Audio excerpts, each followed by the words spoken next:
Hello students, welcome to missile classes. मैं आज आपके सामने लेकर आया हूं क्लास 12 का हिंदी इलेक्टिव का top of the most subjective question, जहां पे आज मैं आपको बताने वाला हूं ग्रामेटिकल सेक्शन से किस प्रकार से आएगी, साथ ही साथ लिटरेचर पार्ट से कैसे आएगी, यानी पत्र लेखन से क्वेश्चन कैसे आएगा। सब्जेक्टिव क्वेश्चन में आरोहण, आपका वितान वगैरह जो भी बुक का तीसरा भाग है कैसे क्वेश्चन आएगी, पोएट्री सेक्शन से कैसे क्वेश्चन आएगा, सारा क्वेश्चन मैं आज आपके सामने सेट नंबर 1 लेकर आया हूं, सिलेक्टेड सेट नंबर 1। और इस तरह से आप लोगों को हर एक सब्जेक्ट का 6 सेट आप लोगों को प्रोवाइड किए जा रहे हैं, जहां पे एक सेट आप लोगों को यूट्यूब पे प्रोवाइड किए जा रहे हैं, बाकी 5 सेट जो है हमारे एप्लीकेशन पे आप लोगों को मिलेंगे। साथ ही आप लोगों को इसका नोट्स, जैसी क्लास हम लोग एंड करेंगे, इसका नोट्स भी आप लोगों को जस्ट प्रोवाइड किया जा रहा है। अगर आप लोग जानते हैं सर हम लोगों को इसी तरह से 6 लेक्चर प्रोवाइड करें, तो बिल्कुल आप लोग सबसे पहले प्ले स्टोर को ओपन करें, सर्च करें, मिसाइल क्लासेस के एप्लीकेशन को डाउनलोड करें, और डाउनलोड करने के बाद अब क्रैश कोर्स को जो है यहाँ पे जल्दी से बाय कर लीजिए, क्योंकि यह क्लास जो है आप लोगों का 45 दिन कंटिन्यू चलेगी। यह क्लास जो है हम लोगों का आज से स्टार्ट हो रहा है, जल्दी से जाएं, लेट ना करें। ओनली फॉर फी 299 रुपीज में आप आर्ट्स की ऑल सब्जेक्ट का बेहतरीन तरीके से तैयारी कर सकते हैं। अब मैं बता दूं, ये जो मैं आपको बता रहा हूं ये सब्जेक्टिव क्वेश्चन है, और ऑब्जेक्टिव में ना आप लोगों को हर एक सब्जेक्ट का मैं 5 सेट प्रोवाइड किया हूं। अगर आप लोग देखना चाहेंगे तो आपको डाउनलोड करके कंटेंट सेक्शन में जाएंगे तो आपको सारा डेमो दिखेगी वहां पे। यहाँ पे आप लोगों को ऑब्जेक्टिव में एक सब्जेक्ट में आप लोगों को 5 सेट प्रोवाइड किया हूं, और एक सेट में आप लोगों को टोटल 40 क्वेश्चन होगी, और आशा करते हैं कि 200 क्वेश्चन आप लोगों को यहां से ही आप लोगों का फाइनल एग्जाम में क्वेश्चन छपेगी। यहां पे इतना बेहतरीन तरीके से पैसेज से रिलेटेड, लिटरेचर सेक्शन से रिलेटेड, पत्र लेखन से, संपादक, फीचर लेखन, जनसंचार के माध्यम से इतना बेहतरीन तरीके से आप लोग यहाँ पे प्रोवाइड किए गए हैं, चाहे वह टर्म 1 का हो या टर्म 2 का। इसके लिए आप लोगों को सबसे पहले प्ले स्टोर को ओपन करके कोर्स को आप लोग जल्दी से जाएं, ज्वाइन कर लें। ये आप लोगों का लेक्चर नंबर 1 इसलिए यहाँ पे बताया जा रहा है ताकि स्टूडेंट्स को पता चले कि हमारे एप्लीकेशन में क्लासेस कैसे होती है।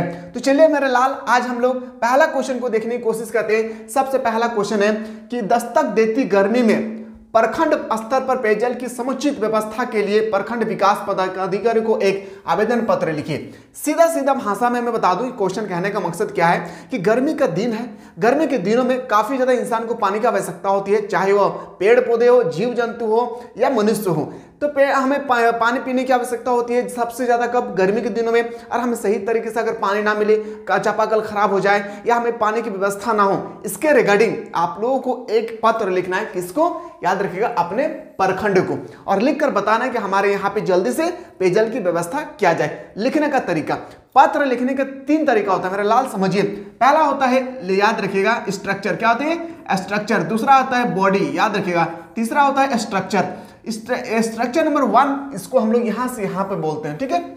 बॉडी को हम लोग यहां से यहां, इसको हम लोग बॉडी बोलते हैं। और फिर स्ट्रक्चर नंबर 3, इसको हम लोग स्ट्रक्चर नंबर 3 बोलते हैं। जब तीनों को आप बेहतरीन तरीके से लिखेंगे, याद रखिएगा 5 मार्क्स का होगा ना, तो आपका 5 धब्बा मिलेगा। याद रखिएगा 5 मार्क्स का होगा, और बेहतरीन तरीके से तीनों ही स्ट्रक्चर को, एक स्ट्रक्चर, बॉडी, स्ट्रक्चर को अगर बेहतरीन तरीके से लिखेंगे तो याद रखिएगा 5 क्वेश्चन का मार्क्स आपको 5 नंबर के यहाँ पे इजीली से मिल जाएगा। तो चलिए, लिखने का तरीका आपको पता होना चाहिए। सबसे पहले सेवा में अध्यक्ष, यहाँ पे आप लिख भी सकते हैं, नहीं भी लिख सकते, तो नहीं लिखेंगे तो बेटर होगा, मत लिखिए आप लोग। रांची नगर निगम, जैसे मैं मान लेता हूं मैं रांची से हूं, मैं अपने नगर निगम के बारे में बता रहा हूं। अगर आप अपने दुमका से हैं, झारखंड के किसी भी कोने से, तो अपने एड्रेस लिखिए, ठीक है। एग्जाम में आप लोगों को अपना एड्रेस लिखना है। विषय, सबसे इंपॉर्टेंट होती है विषय, पेयजल की समुचित व्यवस्था के संबंध में। याद रखिए, किसके संबंध में? पेयजल की व्यवस्था के संबंध में एक पत्र लिखना है, किसको? प्रखंड को। आजकल पूरे हरमू इलाका, एक इलाका का नाम है रांची में, हरमू इलाका पेयजल की अनियमित आपूर्ति से परेशान है सभी लोग।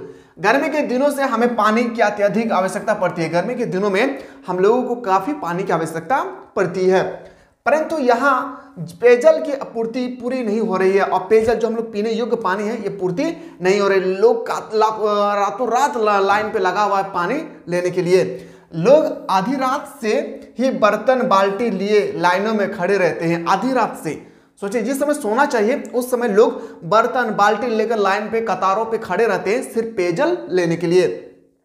पानी के लिए आपस में मारपीट हो जाती है, और पानी के लिए मारपीट भी हो जाती है। ज्यादा कुछ आपको बॉडी में लिखना नहीं है, क्योंकि एग्जामिनर उतना नहीं पढ़ेंगे, आपका स्ट्रक्चर पे ध्यान देंगे। अतः आपसे सभी ने आग्रह है कि इस समस्या से निजात दिलाने के लिए त्वरित एवं प्रभावी कार्रवाई करें। लाखों लोगों का जीवन इस समस्या के कारण बिल्कुल अवस्थिति हो गई है। मतलब अवस्थिति का मतलब होता है कि बिल्कुल खराब हो गई है, लोगों को रात का नींद उड़ा देती है इस पेयजल के लिए। तो इस तरह से आपको स्वास्थ्य अधिकारी के बारे स्वास्थ्य नहीं, आपका जल के बारे में जो आपको पत्र लिखना है वो कहाँ लिखना है, प्रखंड व्यवस्था में, प्रखंड पदाधिकारियों को एक पत्र लिखना है। इस तरह से आपको बेहतरीन तरीके से लिखना है। उसके बाद आप लोग जैसे लिखेंगे उसके बाद यहाँ पे अपना लिखना भावदीय, जो भी आपका नाम है वो लिख देना है, दिनांक जरूर इंडिकेट करना है और सिग्नेचर कर देना है। ठीक है, सिग्नेचर मतलब यहाँ पे लिख देना है कि आपका गांव पे कौन कौन से व्यक्ति जो है मिलकर ये पत्र को संबोधित कर रहे हैं, किसको, तो प्रखंड को। ठीक है, तो यहाँ पे सिग्नेचर एक दो सिग्नेचर कर दें। आपको एग्जाम में सिग्नेचर नहीं करना है, बस यहाँ पे लिख देना है कि गांव का विश्वासी, गांव का लिख देना है गांव के मेंबर्स। ठीक है, इस तरह से आपको लिख देना है।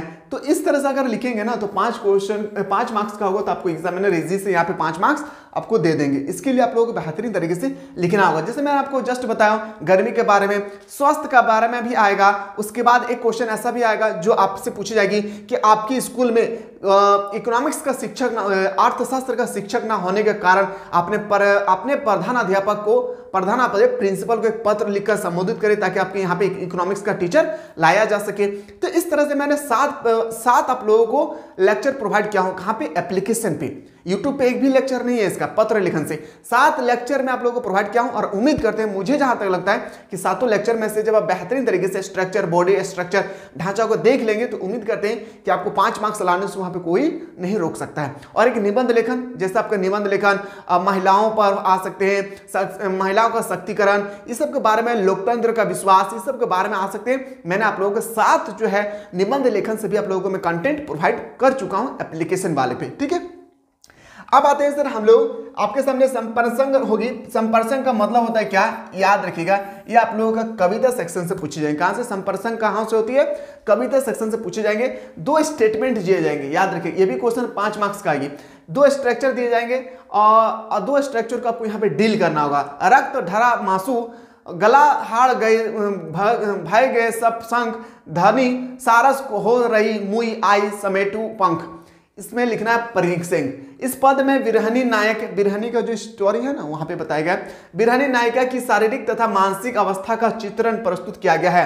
मैं अभी एक बता रहा हूं, इस तरह से मैं आप लोगों को और 5 में बताऊंगा और 5 में से एक क्वेश्चन आपके आएगी यहाँ पे 5 मार्क्स का, याद रखिएगा। ठीक है, समझिए, चित्रण प्रस्तुत किया गया है। यह पद्मावत प्रबंध काय के ब्रह्मसा के शीर्ष के अंतर्गत है। मतलब यहाँ पे 2 लाइन आपको लिखना है, कहां से लिए गए हैं, इसका राइटर कौन है और किसका मेन कैरेक्टर, इस चैप्टर का मेन कैरेक्टर कौन है। जैसे पद्मावत है, ब्रह्मसा से लिया गया है, शीर्षक है। ठीक है, मेन ख्याल जो है ना यहां से स्टार्ट होता है, व्याख्या से। मेन कैरेक्टर आपका यहां से स्टार्ट होगा, व्याख्या से। समझिए, व्याख्या से आपका मेन बताना है कि ये 2 लाइन के बारे में कवि क्या कहना चाहते हैं लोगों तक। कवि कहता है कि पूस के महीने में इतनी सर्दी पड़ रही है, पूस का महीना पूरा ठंडी, अभी तो पूरा ठंडा लग रहा है ना, देखिए कांप रहा है आदमी। पूस के महीने में इतना ठंडी सर्दी पड़ रही है, मानो लग रहा है खून सूख गया है। और हमें लग रहा है कि पूरा का पूरा खून मेरा बॉडी का सूख गया है, मांस गल गया है और हमें लग रहा है मसल्स गल गया है। मेरा नहीं गला जी, हाँ मेरा ठीक ही है। मांस जो है क्या है, गल गया है। हड्डियां शंख समान पतली हो गई है। और हड्डियां जो है शंख जो बजाते हैं हम लोग, शंख जो बजाते हैं शाम के समय, वह शंख के समान लग रहा है पतली हो गई है। सारस की पत्नी चीख चीख कर कह रही है कि मैं मरी जा रही हूं, आकर मेरे शंख पंख समेट लो। स्वरोदय बोध कवि ने इस पद में बिरहनी प्रिया की विरह दशा का भावपूर्ण वर्णन प्रस्तुत किया गया है। भावों के अनुकूल भाषा का प्रयोग उचित रूप में किया गया है। वियोगिनी नायिका अपने कथा चकवी और कोयल के द्वारा प्रदर्शित कर रही है। इस तरह से आपका संप्रसंग से आपका 5 मार्क्स का एक क्वेश्चन है। कितने मार्क्स का, इसमें देखिए यहाँ पे आपको 2 स्टेटमेंट दिए गए हैं। एग्जाम में 4 स्टेटमेंट होगी जिसमें से कहा जाएगा इन दोनों के बारे में वर्णन करें या इन दोनों के बारे में वर्णन करें। तो आपको मैं 6 में आपको बताऊंगा, याद रखिएगा 5 या 6 संप्रसंग का क्वेश्चन करवाऊंगा। उनमें से एक क्वेश्चन आपके पेपर में 200% आएंगे, याद रखिएगा 5 मार्क्स का। तो 5 मार्क्स पाना चाहते हैं तो बिल्कुल आप लोग जल्दी से जाएं, प्ले स्टोर को ओपन करें, सर्च करें मिसाल क्लासेस और ज्वाइन करने की कोशिश करें। अगला है कि निम्न में से किन्हीं 2 प्रश्नों को उत्तर दीजिए। आपको यहाँ पे 3 क्वेश्चन दिए जाएंगे और इनमें से 3 क्वेश्चन जो होते हैं आपका 3 क्वेश्चन दिए जाएंगे जिसमें से आपको 2 क्वेश्चन का आंसर करना है और हर एक क्वेश्चन जो है 3-3 मार्क्स का होगा, यानी 6 मार्क्स का। समझिए, कवि ने अपनी पुत्री का तर्पण किस प्रकार किया। कवि ने अपने विगत के समस्त पुनीत कर्मों के अपनी पुत्री को अपहृत करते हुए उसका तर्पण किया। इस तरह से आंसर करना होगा। क्षण के महत्व किसके बारे में लाल? क्षण के महत्व को उजागर करते हुए कविता का मूल भाव लिखिए। मानव जीवन के लिए एक एक क्षण महत्वपूर्ण एवं सार्थक होती है। बिल्कुल, एक एक समय, एक एक सेकंड जो है मानव के लिए क्षण होती है, महत्वपूर्ण एवं सार्थक होती है। कवि के माध्यम से कवि ने जीवन में क्षण के महत्व के साथ ही उसका क्षण भंगुरता को प्रतिनिधित्व किया गया है। कवि ने यह संदेश दिया कि जीवन की सतर्कता इसी में है कि वह छोटा होते हुए भी विशेषताओं से भरा हुआ है। ठीक है, तो इस तरह से आपके पेपर में यहाँ पे आएगी। बनारस में बसंत का आगमन कैसे होता है? बनारस में बसंत का आगमन कैसे होता है और इसका क्या प्रभाव इस शहर पर पड़ता है? क्वेश्चन नंबर है, 3 क्वेश्चन आएंगे, याद रखिएगा 3 मार्क्स का। तो आपको इतना बेहतरीन तरीके से लिखना होगा, तभी ना आपको 3 मार्क्स मिलेगा। क्या लग रहा है आपको मुंह उठा के एग्जामिनर आपको 3 मार्क्स दे देंगे? नहीं देंगे। आपको बेहतर तरीके से to the point, history, political, geography, economics, sociology, psychology, home science, जो भी आपका सब्जेक्ट है, टू द पॉइंट आपको लिखना होगा, तभी आपको मार्क्स मिलेगी।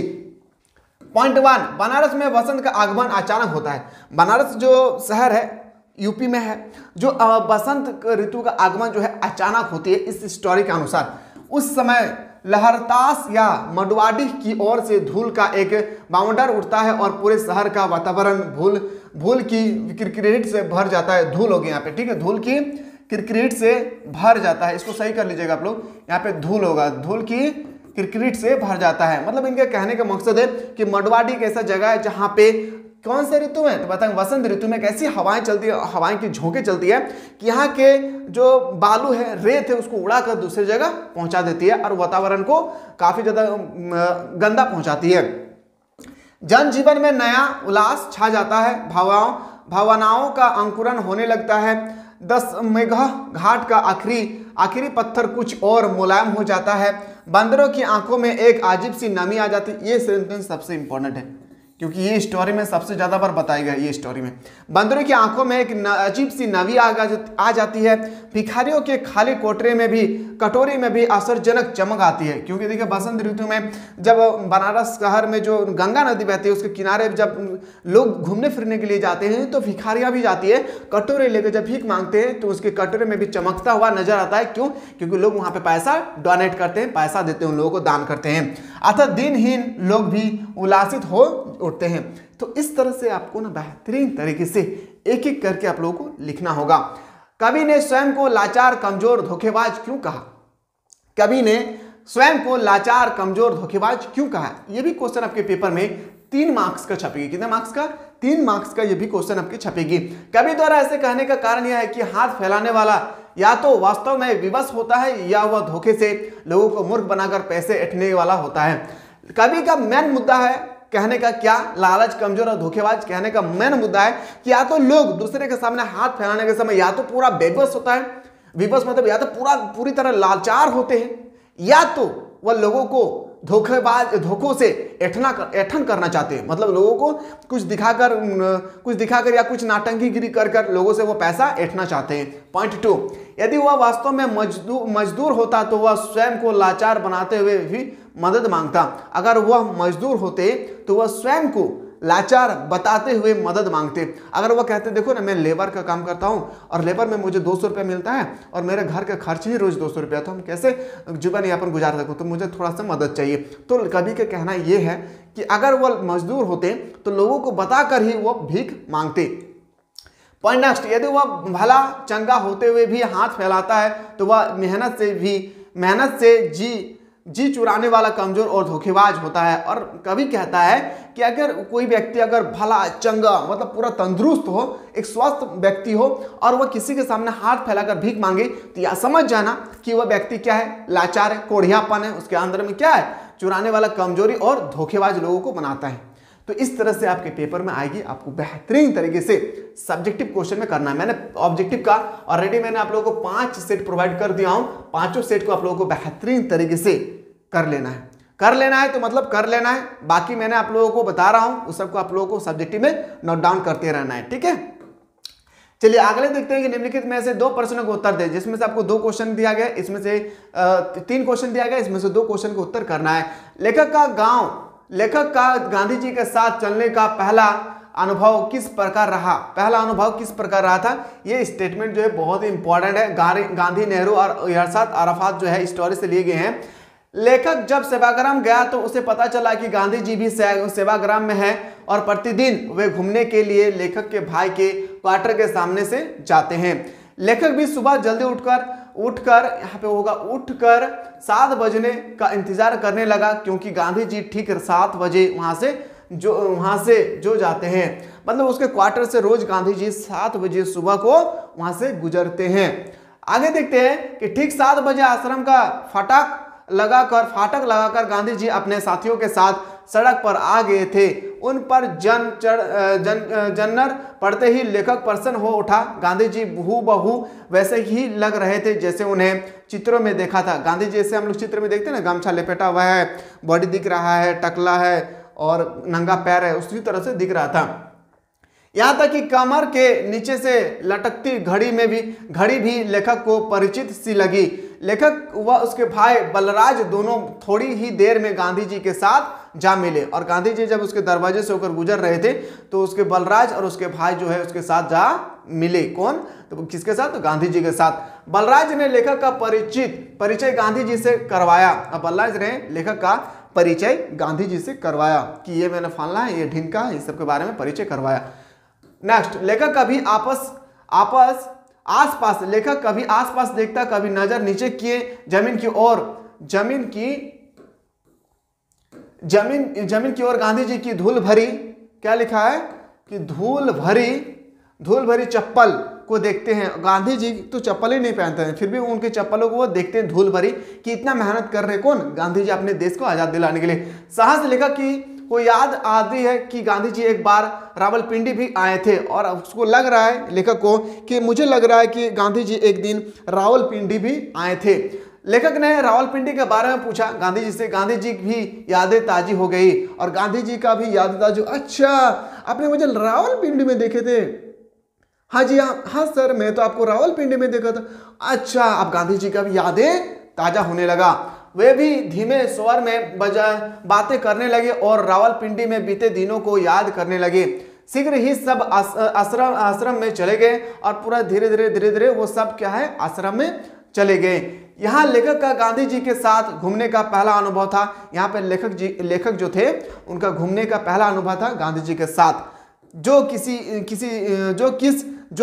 स्मरण रखने का योग्य था। आंखें बंदर रखने और आंखें बंद करने, बंदर नहीं, गलत लिखा हुआ यहाँ पे,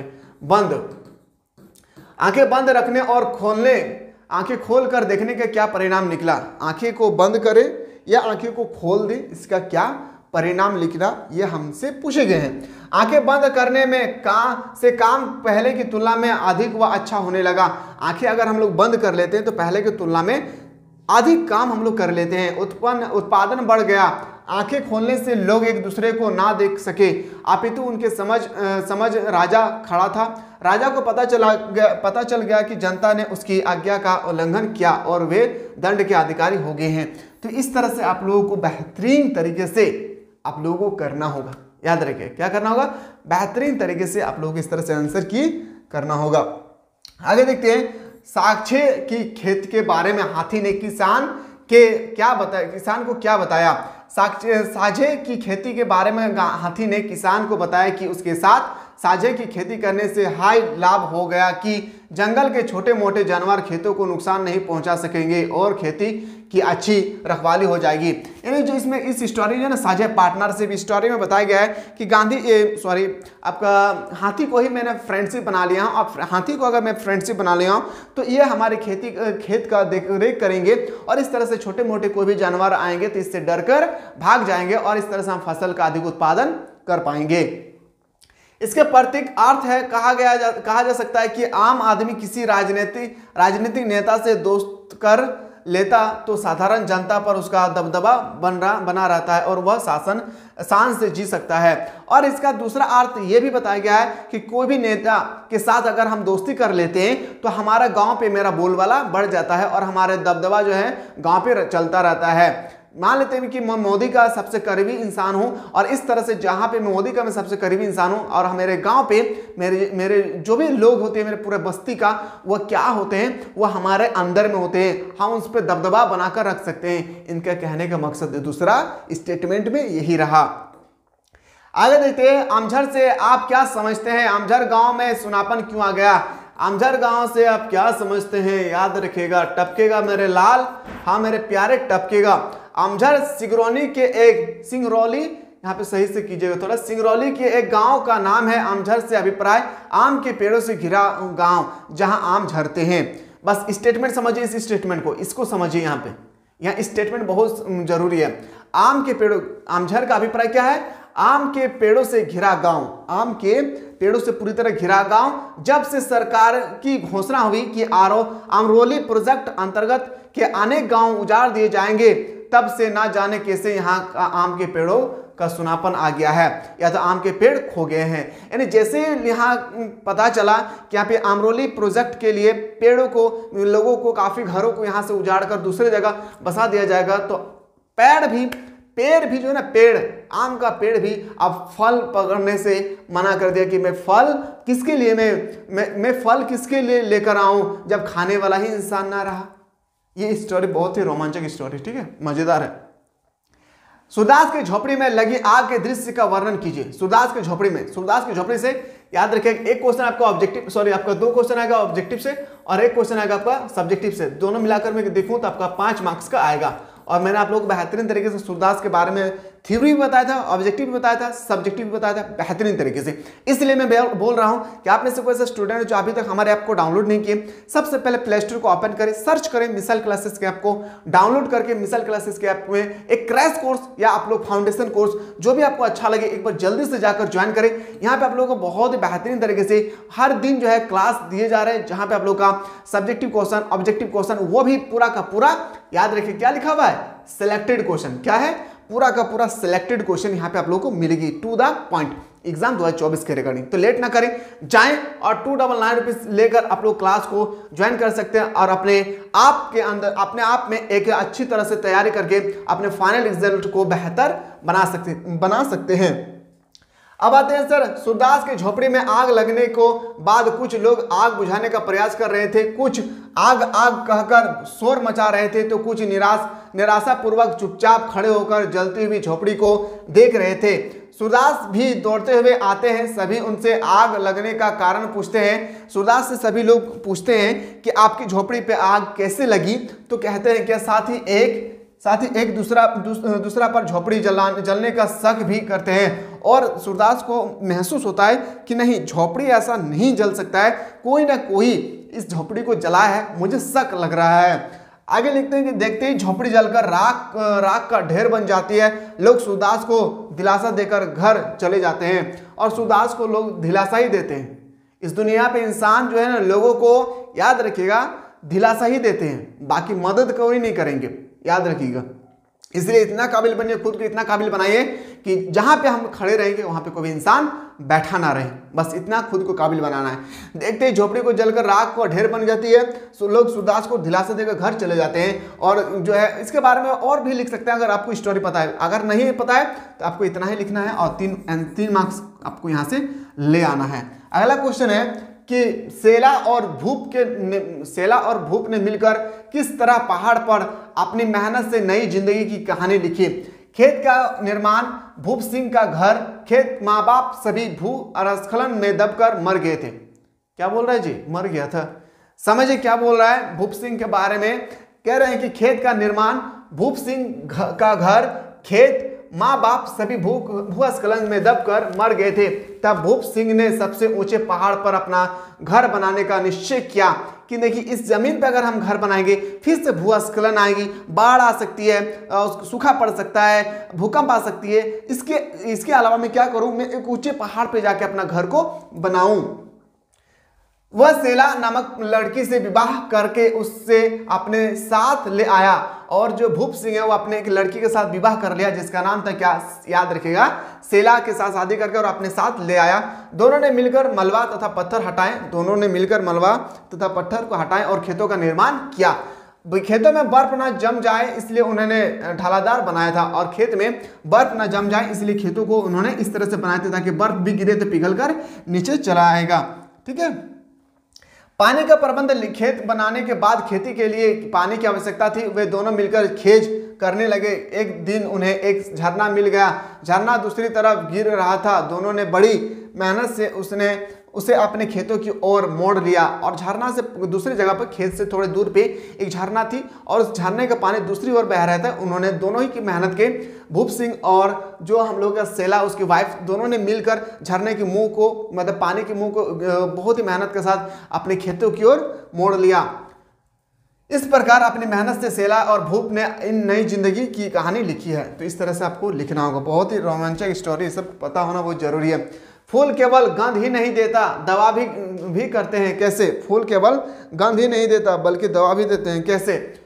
फूल केवल गंध ही नहीं देते अपितु दवा का भी काम करते हैं। लेखक के गांव में अनेक रोगों का उपचार फलों के द्वारा होता है। जो लेखक थे उनके गांव में अनेक जो है रोगों का इलाज जो है किससे होता था? तो याद रखिएगा, फूलों से होती थी, फलों से होते थे। उनमें से निम्नलिखित का वर्णन लेखक के पाठ द्वारा किया गया है। पहला पॉइंट नंबर वन में क्या बताया गया है, समझिए। पॉइंट नंबर 1, लेखक में फूलों की गंध से सांप, बिल्कुल सही बात है। आज के लोग भी जो है गांव देहात के लोग आज भी मानते हैं इस बात को, हम लोग भी मानते हैं। गांव में फूलों की गंध से सांप, महामारी, देवी, चुड़ैल आदि की संबंध जोड़ा जाता है। नीम के फूल और पत्ते चेचक के रोगी के लिए उपयोगी माने जाते थे। कि किसी का चिकन पॉक्स हो ना, तो देखिएगा उनको जब सुलाया जाता है खटिया पे, तो नीम के पत्तियां जो है दिए जाते हैं ताकि ये वो जल्दी से ठीक हो जाए। बेर के फूल को सूंघने से ततैया का डंक झड़ जाता है। आम के फूलों को भी अनेक प्रकार के रोगों में दवा के रूप में प्रयोग किया जाता है। तो फूल केवल गंध ही नहीं देता बल्कि इसको हम लोग दवा के रूप में भी प्रयोग में लाते हैं। इसी के बारे में आप लोगों को एग्जाम में पूछे जाएंगे, और ये भी क्वेश्चन आपके पेपर में 3 मार्क्स का छपेगी। बेहतरीन तरीके से मेरे लाल जो चीज मैं बता रहा हूं, जल्दी से आप लोग बेहतरीन तरीके से ये सब क्वेश्चन को नोट डाउन करना है। ये सेट नंबर 1 है।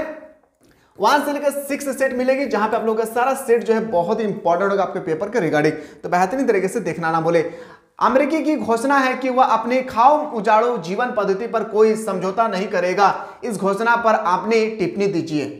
खाओ उजाड़ो सभ्यता जो है ना, इसी के बारे में से ये क्वेश्चन लिए गए हैं जो आपसे आंसर पूछा गया है। ये आप लोगों का सेट 1 में इतना सारा क्वेश्चन मैं बता रहा हूँ। फिर इसी तरह जब आपको 5 सेट कर लेंगे, जो बेहतरीन तरीके से आप प्रसंग, लेटर, पत्र लेखन, फीचर लेखन, जनसंचार, सारा का सारा जब मैं सब्जेक्ट आपको करवा दूंगा ना, तब आपको थोड़ा सा अंदर से फील होगी, वाह क्या क्वेश्चन करवाया है मैंने। हिस्ट्री पॉलिटिकल पूरा का पूरा कंप्लीट कर दिया हूं। इकोनॉमिक्स का थोड़ा बहुत हो चुका है हम लोग का, है ना। इसी तरह से आपको हर एक दिन लेक्चर मिलेगी। कहां पे? तो याद रखिए, ओनली फॉर आपको क्रैश कोर्स और फाउंडेशन कोर्स में मिलेगी। याद रखिए कहां पे?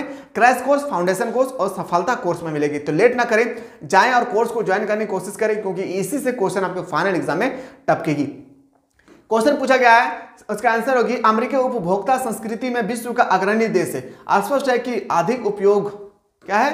स्पष्ट है कि अधिक उपयोग के लिए नन्ना प्रकार के होगा। ठीक है, अनेक प्रकार या अनेक प्रकार के वस्तुओं का सीमांतित उत्पादन होना चाहिए। इनका उत्पादन कल कारखानों में होता है। सबसे ज्यादा फैक्ट्री का निर्माण वही है जिनमें अत्यंत विषैली गैसों, क्लोरोफ्लोरो, कार्बन डाइऑक्साइड आदि गैस निकलती है। गैसों वातावरण को गर्म कर रही है, और इस तरह से वातावरण को चिमनियों से निकलने वाले धुआं, कार्बन, गाड़ियों के सिलेंडर, गाड़ियों के सेंसर से निकलते हुए धुआं, इस तरह से जो कार्बन मोनोऑक्साइड निकलती है, इस तरह से हमारे पूरे पृथ्वी जो है ना, हमारे सिर्फ भारत में नहीं, पूरे विश्व के पूरे पृथ्वी पर वातावरण में काफी ज्यादा कार्बन मोनोऑक्साइड जो है गूंज रही है। ऑक्सीजन के रूप में हम लोग उसको इनहेल कर लेते हैं, और ये हमारे बॉडी पर आकर फेफड़े में पूरी तरह बैठ जाता है, और इस तरह से हमारे बॉडी में एक बीमारी पैदा होती है जिसे हम लोग बोलते हैं ब्रोंकाइटिस नामक। और इस बीमारी के कारण बहुत सारे लोगों को मृत्यु भी हो रही है। इसलिए जब भी घर से निकले, बाइक में जाएं, कहीं भी जाएं, अपने याद रखें नाकों को पूरे रुमाल से पूरा बांध लेना है। इससे दुनिया प्रभावित हो रही है। उपभोक्तावादी अवशिष्ट के कारण भी पर्यावरण में असंतुलन आया है। दुनिया में भी अभी पर्यावरण का जो संकट सामने मुंह बाएं खड़ा है, उसमें सबसे बड़ी हिस्सेदारी अमेरिका और यूरोप देशों का ही है। यानी इनका कहने का मकसद ये है क्वेश्चन का कि अगर सबसे ज्यादा अगर पर्यावरण को कोई क्षति पहुंचा रहा है ना, एक होगा अमेरिका और एक होगा यूरोपीय देश का सभी देश हमारे वातावरण को सबसे ज्यादा प्रदूषित कर रहे हैं, तो वो है 2 देश, याद रखिए, एक होगा अमेरिका और एक कॉन्टिनेंट होगा यूरोप कॉन्टिनेंट। ठीक है, तो इस तरह से आपको आंसर यहाँ पे बेहतरीन तरीके से कर लेना है। मैंने आप लोगों को सारा चीज बेहतरीन तरीके से बता रहा हूँ मेरे लाल, इस सब क्वेश्चन को आंखें बंद करके आप लोगों को नोट डाउन कर लेना है। ये मैंने आप लोगों को सेट 1 प्रोवाइड किया हूँ, कितना सेट 1 प्रोवाइड किया हूँ। इस तरह से आप लोगों को 6 सेट आप लोगों को मिलेगी, 5 या 6 सेट मिलेगी। उम्मीद करते हैं अगर सिलेक्टेड सेट को हर एक सब्जेक्ट का बेहतरीन तरीके से अगर कर लेते हैं तो इससे बाहर आपके पेपर में क्वेश्चन नहीं छपेगी। मिलते हैं नया वीडियो में, तब तक स्वस्थ रहे, मस्त रहे, पढ़ाई में व्यस्त रहे।